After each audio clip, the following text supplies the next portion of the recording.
আমার মামা 50 বছর বয়সেও হাট্টা কাট্টা শক্তিশালী পুরুষ ছিলেন। বয়স 50 বছর, কিন্তু তিনি এখনও যুবক পুরুষের মতো শরীর স্বাস্থ্যের অধিকারী ছিলেন। তিনি মামিকে খুব ভালোবাসতেন আর সব সময় মামিকে হাসি খুশি রাখতেন। কিন্তু যখন রাত হতো তখন মামার ঘর থেকে মামির অদ্ভুত অদ্ভুত আওয়াজ আসতে থাকতো। তারপর আবার দেখতাম যখন মামি ঘর থেকে বেরোতেন তখন তিনি লেংড়ে লেংড়ে হাঁটতেন।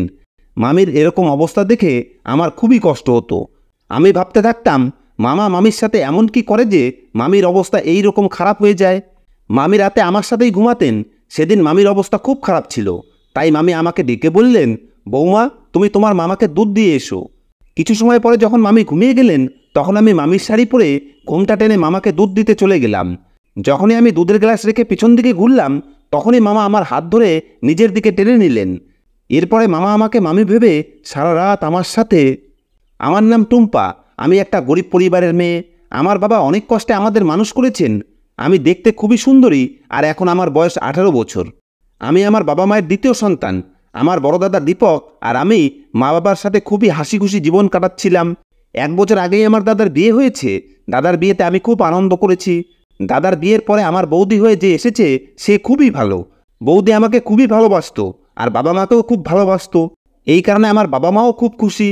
আমরাও সবাই বৌদিকে খুব ভালোবাসতাম আর আমার দাদাও বৌদিকে খুব ভালোবাসতো। আমার দাদা শহরের একটা অফিসে কাজ করত। সে যখনই অফিস থেকে বাড়িতে আসতো তখনই আমাদের সবার জন্য কিছু না কিছু খাওয়ার জিনিস অবশ্যই নিয়ে আসতো। এসব কারণে আমি খুব খুশি ছিলাম। আমি মনে মনে এটাই ভাবতাম যে ভগবান যেন এরকম দাদা সবাইকে দেন। আমার বাবা মাও দাদাকে নিয়ে খুব গর্বিত ছিলেন, কেননা দাদা বাবা মায়ের খুব খেয়াল রাখত। যখন আমি উচ্চ মাধ্যমিক পাশ করলাম তখন আমার বাবা মা আমাকে বিয়ে দেওয়ার জন্য ছেলে খুঁজতে শুরু করলেন। কিছুদিন এদিক সেদিক খোঁজ নেওয়ার পরেই একটা ভালো ছেলের খবর আমার বাবা জানতে পারেন। বাবা যখন সেই ছেলের সম্বন্ধে খোঁজখবর নিলেন তখন তিনি জানতে পারলেন যে ছেলে খুবই ভালো। ছেলের নাম সুরেশ, কিন্তু ওর বাবা মা জীবিত নেই। ওর মামা মামি ওকে নিজের ছেলের মতো করে মানুষ করেছেন। ছেলে খুবই ভদ্র আর ওর কোনো বদভ্যাসও নেই। আমি যখন আমার বিয়ের কথা শুনলাম তখন আমার মনে বিভিন্ন রকমের স্বপ্ন আসতে লাগলো। বিয়ের পরে কি হবে আমি সেসব স্বপ্ন দেখতে লাগলাম। আমি উচ্চ মাধ্যমিক পাস যুবতী, এই কারণে একটা ছেলে আর একটা মেয়ের মধ্যে বিয়ের পরে কি হয় সেই ভাবনাও খুব ভালোভাবেই বুঝতে পারতাম। বাবা ভাবলেন পরিবার যখন ভালো তখন দেরি করা উচিত না। এই কারণে বাবা তাড়াতাড়ি করে আমার বিয়ের দিন ঠিক করে দিলেন। 10 দিন পরেই লগ্ন দেখে আমার বিয়ে ঠিক করে দেওয়া হলো। আমার বাবা আর দাদা বিয়ের জোগাড়যন্ত্র করতে ব্যস্ত হয়ে পড়লেন। এভাবেই দেখতে দেখতে 10 দিন পার হয়ে গেল। আজকে আমার বিয়ে। বরযাত্রী আসার পরে খুব ধুমধাম করে শান্তিপূর্ণভাবে বিয়ে হয়ে গেল। আর বিয়ে হয়ে আমি আমার শ্বশুরবাড়িতে এসে গেলাম। শ্বশুরবাড়িতে আমার স্বামীর মামা এবং মামি আমাকে বরণ করে নিলেন। তারা আজকে খুব খুশি। বিয়ের সমস্ত নিয়মকানুন পালন করার পরে আমাকে সুন্দর করে সাজানো বাসর ঘরে বসিয়ে দেওয়া হলো। আমি মাথায় ঘোমটা টেনে মাথা নিচু করে বসে নিজের স্বামীর অপেক্ষা করছিলাম। সেই সময় আমার মনে উথাল পাতাল চলছিল, কেননা বাসর রাতের সম্বন্ধে আমি অনেক কথা শুনেছিলাম। আমি শুনেছিলাম যে এটা জীবনের একটা স্মরণীয় দিন হয়। আমি এইসব কিছু চিন্তা করে খুব ঘাবড়ে যাচ্ছিলাম। কিছু সময় পরেই আমার স্বামী রূপম ঘরের মধ্যে এলো।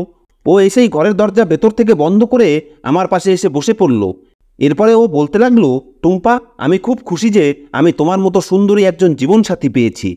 তুমি জানো টুম্পা, আমি যখন 10 বছরের ছিলাম তখন আমার বাবা মায়ের অ্যাক্সিডেন্টে মৃত্যু হয়ে যায়। তখন থেকেই আমার মামা এবং মামি আমাকে নিজের সন্তানের মতো মানুষ করেছেন, আমাকে পড়াশোনা করিয়েছেন। আমি চুপচাপ রূপমের কথা শুনছিলাম। তারপরে আমি ওকে জিজ্ঞেস করলাম যে তোমার মামা মামির নিজের কোনো সন্তান নেই? এ কথার উত্তরে আমার স্বামী রূপম বলতে লাগলো যে আমার মামির বিয়ের পরে অনেক দিন অবধি কোনো সন্তান হয়নি। এরপরে মামা মামির অনেক বছর ধরে চিকিৎসা করালেন।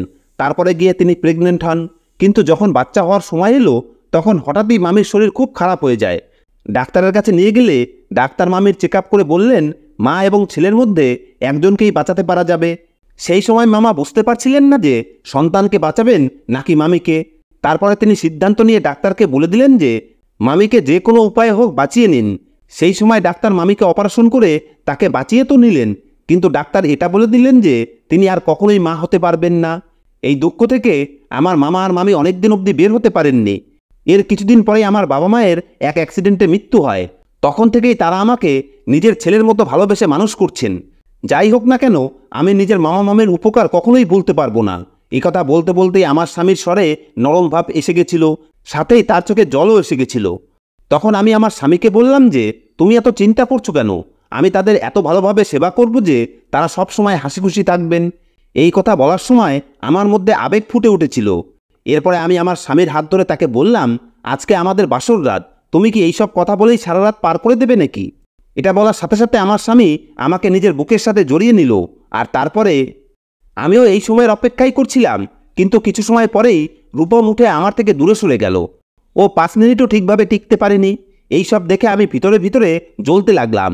আমি এই রাতের জন্য কত না স্বপ্ন দেখেছিলাম, আর কত স্বপ্ন নিজের মনে সাজিয়ে রেখেছিলাম। কিন্তু আমার সেই সমস্ত স্বপ্ন আর আশার উপরে জল ঢেলে গেল। রূপম আমাকে সেই খুশি দিতে পারেনি যেটা একজন স্ত্রী নিজের স্বামীর কাছ থেকে চায়। রূপম খুবই তাড়াতাড়ি গভীর ঘুমে ঘুমিয়ে গেল, কিন্তু আমি একটা তৃষ্ণার্ত চাতকের মতো বিছানাতে এপাশ ওপাশ করতে থাকলাম। এসব করতে করতেই কখন যে সকাল হয়ে গেল বুঝতেই পারলাম না। আমি সকালে উঠে ফ্রেশ হওয়ার জন্য বাথরুমে চলে গেলাম। যখন বাথরুম থেকে ফিরে এলাম তখন দেখলাম মামা বারান্দায় শরীর ঠিক রাখার জন্য ব্যায়াম করছেন। তাকে এভাবে ব্যায়াম করতে দেখে আমি অবাক হয়ে গেলাম যে মামার বয়স 50 বছর হওয়ার পরেও তাকে একটা যুবক পুরুষের মতো মনে হচ্ছিল। যাই হোক, তারপরে আমি ঘরে ঢুকে কাপড় বদলে রান্নাঘরে গিয়ে চা বানাতে লাগলাম। কিছু সময় পরেই যখন আমি চা বানিয়ে মামাকে দিতে এলাম তখন মামা আমাকে জিজ্ঞেস করতে লাগলেন যে, বৌমা, তোমার মামি কোথায় গেছে? তাকে তো কোথাও দেখতে পাচ্ছি না। মামার এই প্রশ্নের উত্তরে আমি তাকে বললাম, তিনি রান্নাঘরেই আছেন আর কিছু কাজ করছেন। কয়েকদিন থেকে আমি লক্ষ্য করে দেখেছি যে মামি যখনই কোথাও যান না কেন মামা তার পিছনে পিছনে সেখানে পৌঁছে যেতেন আর মামির সাথে অদ্ভুত খুনসুটি করতে থাকতেন। মামি মামাকে বলতেন, আরে এখন তো একটু লজ্জা করো, বাড়িতে নতুন নতুন বৌমা এসেছে, যদি সে এইসব দেখে নেয় তাহলে কি ভাববে বলো তো? তখন মামা বলতে লাগলেন যে, কি আর ভাববে, সমস্ত স্বামী নিজের স্ত্রীর সাথে এই সব করে, বুঝেছ? মামা মামির এই ধরনের কথা শুনে আমার খুবই লজ্জা অনুভব হতো। আমি মনে মনে ভাবতে থাকতাম যে কাশ রূপম ওর মামার মতো হতো। এভাবেই দেখতে দেখতে 7 দিন পার হয়ে গেল। এরপরে এক রাতে যখন আমি বাথরুমে যাচ্ছিলাম তখন মামার ঘর থেকে মামির অদ্ভুত অদ্ভুত আওয়াজ শুনতে পেলাম। এরকম আওয়াজ শুনে আমি আমার নিজের উপরে কাবু রাখতে পারছিলাম না। তাই তাদের জানলার কাছে গিয়ে উকি মেরে ভেতরে দেখতে লাগলাম। ঘরের হালকা আলোতে আমি এমন কিছু দেখলাম যেটা দেখার পরে আমার নিজের উপরে কন্ট্রোল করতে পারা খুব মুশকিল হতে শুরু করেছিল। আমি কোনোরকমভাবে নিজের উপরে কন্ট্রোল করে সেখান থেকে নিজের ঘরের মধ্যে চলে এলাম। ঘরে এসে আমি রূপমকে উৎসাহিত করতে লাগলাম, কিন্তু ও এত গভীর ঘুমে ছিল যে ওর কোনো কিছুর অনুভবই হচ্ছিল না। তাই বাধ্য হয়ে আমি কোনোরকমভাবে বিছানাতে এপাশ ওপাশ করতে করতে ঘুমিয়ে গেলাম। যখন সকাল হলো তখন আমার স্বামী নিজের কাজে যাওয়ার জন্য রেডি হচ্ছিল। ওর ছুটি শেষ হয়ে গেছিল। আসলে আমার স্বামী রূপম শহরে বাড়ি ভাড়া নিয়ে সেখানেই থেকে নিজের চাকরি করত, তাই 1-2 মাস পরপরই বাড়িতে আসতে পারত। আমি রান্নাঘরে গিয়ে ওর জন্য নাস্তা বানালাম, তারপরে ওকে নাস্তা খেতে দিলাম। ও নাস্তা খাওয়ার পরে মুখ হাত ধুয়ে শহরের উদ্দেশ্যে বেরিয়ে পড়ল, আর আমি নিজের উদাস চেহারা নিয়ে নিজের ঘরে চলে এলাম। কিন্তু সারাদিন আমার মাথার মধ্যে রাতের সেই দৃশ্য ভাসতে লাগলো। এখন আমি মনে মনে ভাবতে লাগলাম যে মামি কতটা সৌভাগ্যবতী, যাকে মামা এখনও এতটা ভালোবাসে, আর অন্যদিকে আমার স্বামী যার ভালোবাসা পাওয়ার জন্য আমাকে ছটফট করতে হয়। জানি না কেন ও এখন অবধি আমাকে একবারও সন্তুষ্ট করতে পারেনি। এখন তো দিন এভাবেই কাটতে লাগলো। মামি সকালবেলা যখনই ঘুম থেকে উঠতেন তার মুখ থেকে শুধু এই কথাটাই বের হতো যে, জানি না এ আমাকে কবে ছাড়বে, সারাদিন তো জমিতে কাজ করতে থাকে, তারপরেও রাতের বেলা আমাকে ছাড়ে না, জানি না এ কোনোদিন ক্লান্ত হবে কিনা। আর সবসময় মামি নিজের কোমরের উপরে হাত রেখে বলতে থাকতেন যে এই কোমরের ব্যথা যে কবে ঠিক হবে কে জানে। মামির মুখ থেকে এই ধরনের কথা শুনে আমি হতবাক হয়ে যেতাম যে মামা মামির সাথে কী এমন করেন যার কারণে মামি এই ধরনের কথা বলতে থাকেন। পরের রাতে আবারও মামার ঘর থেকে একই ধরনের আওয়াজ আসতে লাগলো। এবার আমি আর নিজেকে থামাতে পারলাম না। আবারও সেই জানলার কাছে গিয়ে তাদের ঘরের ভেতরে উঁকি মেরে দেখতে লাগলাম। আবারও সেই একই দৃশ্য আমার চোখের সামনে ফুটে উঠল, যেটা দেখে আমার অস্বস্তি হতে শুরু করেছিল। এরপরে আমি নিজের পা পিছনে করে নিজের ঘরে ফিরে এলাম। ঘরের মধ্যে এসে আমি এটাই ভাবতে লাগলাম যে যদি এই কথাটা মামা অথবা মামি জানতে পারেন তাহলে তারা আমার সম্বন্ধে কী ভাববেন। এই সব কথা ভেবে আমি কয়েকদিন সেই সব দেখা বন্ধ করে দিয়েছিলাম। একদিন রাতে মামির শরীর খারাপ ছিল, কিন্তু তিনি নিজের মাথায় হাত দিয়ে বারবার এটাই বলে যাচ্ছিলেন যে আমার শরীর খারাপ, কিন্তু তার এসব নিয়ে কোনো মাথা ব্যথাই নেই, তার তো শুধু নিজের খুশি পূরণ করা চাই। এরপরে মামি আমাকে বললেন, বৌমা, আজকে আমার শরীরটা একদমই ঠিক নেই, তাই আমি ওই ঘরে কোনো মতেই যাব না। তোমার মামার যেহেতু রাতের বেলা দুধ খাওয়ার অভ্যাস আছে, তাই আজকে তুমি তাকে দুধ দিয়ে এসো। মামির মুখ থেকে এই কথা শুনেই রাতের সেই দৃশ্য আমার চোখের সামনে ভাসতে লাগলো। এরপরে মামি অন্য ঘরে গিয়ে ঘুমিয়ে পড়লেন, আর আমি দুধের গ্লাস নিয়ে মামার ঘরের দিকে গেলাম। সেই সময় মামা নিজের ঘরে হালকা আলো জ্বেলে বিছানায় শুয়েছিলেন। যখন আমি দুধের গ্লাস নিয়ে দরজার কাছে পৌঁছালাম তখন আমার মনে অনেক রকম চিন্তা আসতে লাগলো। তাই আমি নিজের শাড়ির আঁচল মাথার উপরে দিয়ে বড় করে ঘোমটা টেনে নিলাম। কেননা মামিও সবসময় এইরকম ঘোমটা টেনে রাখতেন। সেই সময় আমি নিজের চেহারা পুরো মামির মতো করে নিয়ে ঘরের মধ্যে চলে এলাম। ভিতরের দৃশ্য খুবই ভয়ানক ছিল। আমি তাড়াতাড়ি করে দুধের গ্লাস রেখে যখনই ফিরে আসতে শুরু করলাম, তখনই মামা আমার হাত ধরে নিজের বুকের উপরে টেনে নিলেন। আমি তাড়াতাড়ি করে নিজের মুখ ঢেকে নিলাম যাতে তিনি আমার মুখ দেখতে না পান। এরপরে তিনি আমার সাথে সেই রকম ব্যবহার করতে লাগলেন যেমনটা তিনি মামির সাথে করতে থাকতেন। এই সময় আমিও নিজের উপরে কন্ট্রোল করতে পারিনি, আর তারপরে সেই ছবি হতে লাগলো। এরপরে যখন তিনি ক্লান্ত হয়ে ঘুমিয়ে গেলেন, তখন আমি সেখান থেকে উঠে নিজের ঘরে চলে এলাম। আজকে আমি খুব খুশি। ঘরে বসে বসে এটাই ভাবছিলাম যে মামির অবস্থা কেন এরকম থাকে, সেই আইডিয়া আজকে আমি পেয়ে গেছি। এরপরে আমি বিছানাতে শুয়ে ঘুমিয়ে গেলাম। কখন যে আমি গভীর ঘুমে ঘুমিয়ে গেলাম জানতেই পারলাম না। যখন সকালে আমার চোখ খুলল, তখন আমার খুব ফ্রেশ অনুভব হচ্ছিল। রাতের বেলা যে খুশি আমি পেয়েছিলাম তার তো কোনো ঠিকানাই ছিল না। এরপরে আমি বিছানা ছেড়ে ফ্রেশ হওয়ার জন্য বাথরুমে চলে গেলাম। কিছু সময় পরে বাইরে বেরিয়ে নিজের ঘরে গিয়ে সাজগোজ করলাম। তারপরে মামির কাছে গিয়ে দেখলাম যে তার শরীরে এখনও খুব জ্বর। আমি কাপড় ভিজিয়ে যখন তার কপাল মুছতে লাগলাম, তখনই মামা সেখানে এসে গেলেন আর জিজ্ঞেস করতে লাগলেন যে, বৌমা, এখন তোমার মামির শরীর কেমন আছে? আমি তার প্রশ্নের উত্তরে বললাম, এখন সব ঠিক আছে, জ্বরও কিছুটা কমেছে। কথা বলতে বলতেই সেই সময় আমি অনুভব করলাম যে মামা আমাকে গভীরভাবে দেখে যাচ্ছিলেন। এর আগে তিনি কখনোই এরকম গভীরভাবে আমার দিকে তাকিয়ে দেখেননি। এখন আমার মনে হতে লাগলো যে তিনি রাতের ব্যাপারটা জানতে পেরে যাননি তো, যে মামির জায়গায় আমি ছিলাম। এই সব কিছু চিন্তা করে আমি একদমই ঘাবড়ে গেছিলাম। আমার মনে হতে লাগলো যে এই কথাটা যদি মামা জানতে পেরে যান, তাহলে না জানি তিনি আমার ব্যাপারে কি ভাববেন। সারাদিন পরে যখন রাত হলো, তখন আবারও আমাকে মামি বলতে লাগলেন যে, বৌমা, আজকেও আমার শরীর পুরো ঠিক হয়নি, আর যতক্ষণ অবধি না আমার শরীর পুরো ঠিক হচ্ছে ততক্ষণ অবধি আমি তোমার মামার কাছে যাব না। যদি আমি এই অবস্থায় তোমার মামার কাছে যাই, তাহলে আমার শরীর আরও বেশি খারাপ হয়ে যাবে। এই কারণে তুমি তোমার মামাকে দুধ দিয়ে এসো, না হলে তোমার মামা আমাকে খুঁজতে খুঁজতে এখানে অবধি এসে যাবে। মামির এই কথা শুনে তো আমার যেন খুশির ঠিকানা রইল না। আমি আবারও ভাবতে লাগলাম যে আজকে কেননা আবারও সেই মজা নেওয়া যাক। রাতের বেলা যখন মামি ঘুমিয়ে পড়লেন, তখন আমি আবারও দুধের গ্লাস নিয়ে মামার ঘরের মধ্যে চলে গেলাম। আমি যখনই দুধের গ্লাস রেখে পিছন দিকে ফিরলাম, তখনই মামা আবারও আমার হাত ধরে নিলেন আর বলতে লাগলেন যে, কি হলো বৌমা, এভাবে চলে যাচ্ছ কেন? মামার মুখ থেকে এই কথা শুনে তো আমি একদম ঘাবড়ে গেলাম। আমি ভাবলাম যে হয়তো এখন আমার সাথে অসম্ভব কিছু হতে যাচ্ছে। কিন্তু মামা বলতে লাগলেন, আমি জানি যে কালকে রাতেও তোমার মামির জায়গায় তুমি ছিলে। তখন আমি মামাকে বললাম যে যদি আপনি জানতেনই যে আমি ছিলাম, তাহলে আমাকে কিছু বলেননি কেন? এ কথার উত্তরে মামা বলতে লাগলেন যে, বৌমা, আমি জানি যে তুমি রূপমের সাথে খুশি নাও। যদিও তুমি আমাকে এই কথা বলনি, কিন্তু তোমার কষ্টকে আমি খুব ভালোভাবে অনুভব করতে পারি। দেখো বৌমা, তুমি এসব নিয়ে একদমই চিন্তা করো না। আমি এমন ব্যবস্থা করে নিয়েছি যে তুমি মা হবে না। মামার মুখ থেকে এইরকম কথা শুনে আমি চিন্তামুক্ত হয়ে গেলাম। কিন্তু আমার মনে এখনও কিছুটা ভয় ছিল যে যদি এই কথাটা আমার স্বামী রূপম জানতে পেরে যায়, তাহলে আমার অবস্থা কি হবে। কিন্তু এই সময় আমি এই সব চিন্তাকে এক সাইডে রাখলাম আর মামার সাথে নিজের খুশি শেয়ার করতে লাগলাম। সেই রাতেও মামা যখন ঘুমিয়ে গেলেন, তখন আমি নিজের ঘরের মধ্যে এসে শুয়ে পড়লাম। এখন তো এটা প্রতিদিন হতে লাগলো। আমিও খুব খুশি থাকতে লাগলাম, আর মামাও যেন প্রতি রাতে আমার অপেক্ষা করতে থাকতেন। এভাবেই 1 মাস পার হয়ে গেল। তারপরে একদিন হঠাৎই আমার স্বামী রূপম বাড়িতে চলে এলো। সেই দিন আমি খুব খুশি ছিলাম। যখন রাত হলো, তখন সবাই খাবার খাওয়ার পরে নিজের নিজের ঘরে চলে গেল। আমিও আমার স্বামীর সাথে নিজের ঘরে চলে এসেছিলাম। সেই রাতে আমার অনুভব হলো যে রূপম এখন আগের থেকে অনেক ভালো হয়ে গেছে, কিন্তু ততটাও বেশি না।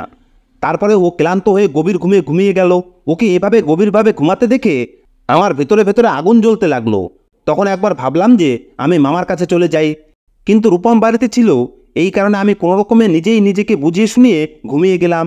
যখন সকাল হলো, তখন রূপম বলল আমি 15 দিনের জন্য শহরে যাচ্ছি। 15 দিন পরে অফিসে ছুটি নিয়ে আবার ফিরে আসব। রূপমের মুখ থেকে এই কথা শুনে তো আমি খুব খুশি হয়ে গেলাম।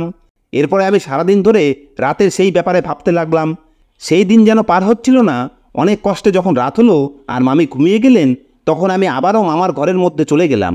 সেই রাতে আমি গিয়ে দেখলাম যে মামা খুব অধীর আগ্রহে আমার অপেক্ষা করছিলেন। এরপরে আমার যাওয়ার সাথে সাথে তিনি শুরু হয়ে গেলেন। সেই রাতেও আমি পুরোদমে সন্তুষ্ট হয়ে গেছিলাম আর আমি খুব বেশি খুশি হচ্ছিলাম। এভাবেই দিন কাটতে লাগলো।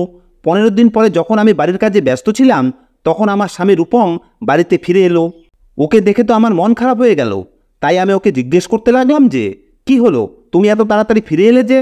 ও আমার কাছে এসে খুব খুশি হয়ে বলতে লাগলো যে, টুম্পা, এখন থেকে আমি বাড়িতে থেকেই আমার ডিউটি করব।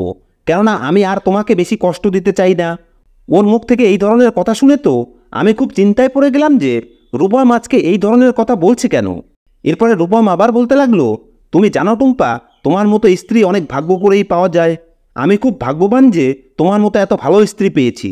কেননা যখন কোনো মেয়ে নিজের স্বামীর কাছ থেকে সন্তুষ্টি পায় না, তখন সে পরপুরুষের খোঁজ করতে থাকে। কিন্তু আমার এরকম অবস্থা সত্ত্বেও তুমি এরকম কিছুই করনি। তুমি আমার বিশ্বাসের মর্যাদা রেখেছ, এটাই আমার জন্য খুব গর্বের ব্যাপার। স্বামীর মুখে নিজের সম্বন্ধে এই ধরনের কথা শুনে আমি নিজেই নিজেকে মনে মনে গালি দিতে লাগলাম। আমি ভাবতে লাগলাম যে আমার স্বামী আমার উপরে কতটা ভরসা করেছিল, কিন্তু আমি তার পিছনে কী সব করে যাচ্ছিলাম। এত ভালো স্বামীকে আমি ধোঁকা দিয়েছি। এই সময় আমার নিজের থেকে ঘৃণা হতে শুরু করেছিল, আর আমি ভিতরে ভিতরে খুব অস্বস্তি অনুভব করছিলাম। আমার স্বামী আরও বলতে লাগলো যে, তুমি জানো টুম্পা, আমার একটা গুপ্ত রোগ ছিল, যার চিকিৎসা আমি শহরে থেকে করাচ্ছিলাম। এই অসুখের কারণেই আমি বিয়েও এখনই করতে চাইতাম না, কিন্তু মামা মামির কথায় আমাকে তোমায় এত তাড়াতাড়ি বিয়ে করতে হয়। কিন্তু এখন চিকিৎসার কারণে আমার এই অসুখ একদমই ঠিক হয়ে গেছে। যখন রাত হলো, তখন আমি আমার স্বামীর থেকে সেই খুশি পেয়েছিলাম যেটা আমি বিয়ের পরে আমার স্বামীর থেকে কখনো পাইনি। আজকে আমি খুব খুশি। পরের দিন সকালে যখন মামার নজর আমার উপরে পড়ল, তখন আমি তার সামনে থেকে নিজের মুখ লুকাতে থাকলাম। সেই সময় আমার নিজের ভুলের অনুভব হয়ে গেছিল যে আমি একটা মারাত্মক ভুল রাস্তায় চলেছিলাম। কিন্তু এখন আমি আমার স্বামীকে আর ধোঁকা দিতে পারবো না। সেই দিনের পর থেকে আমি মামার ঘরে যাওয়া ছেড়ে দিয়েছি, আর এখন আমি নিজের স্বামীর সাথে খুবই খুশি খুশি থাকতে শুরু করেছি। মামাও বুঝতে পেরে গেছিলেন যে এখন আমি অনুতাপের আগুনে জ্বলছি, আর কোথাও না কোথাও তিনিও নিজের ভুলের অনুভব করতে পেরেছিলেন। সেই দিনের পর থেকে মামাও আমার উপরে খারাপ নজর দেওয়া বন্ধ করে দিয়েছেন। তিনিও এখন একজন ভালো মানুষের মতো থাকতে শুরু করেছেন। এখন আমি বুঝতে পেরেছি যে যখন কোনো পুরুষ বা মহিলা নিজের স্বামী বা স্ত্রী থেকে সন্তুষ্টি পায় না, তখন সে খারাপ রাস্তায় চলতে শুরু করে দেয়। কিন্তু আমি আপনাদেরকে এটুকুই বলতে চাই যে আপনারা প্রথমে এটা নিশ্চিত হয়ে নিন যে তার কী সমস্যা হচ্ছে। যদি আপনি এই সমস্যাটার সমাধান বের করে ফেলতে পারেন, তাহলে আপনার খারাপ রাস্তায় চলার দরকারই পড়বে না। কেননা এই রাস্তাতে হয়তো আপনি শুধুমাত্র কিছু সময়ের জন্য সন্তুষ্টি পাবেন, কিন্তু এর জন্য আপনাকে সারা জীবন পস্তাতে হবে। গল্পটি কেমন লাগলো কমেন্ট করে অবশ্যই বলবেন। ধন্যবাদ বন্ধুরা।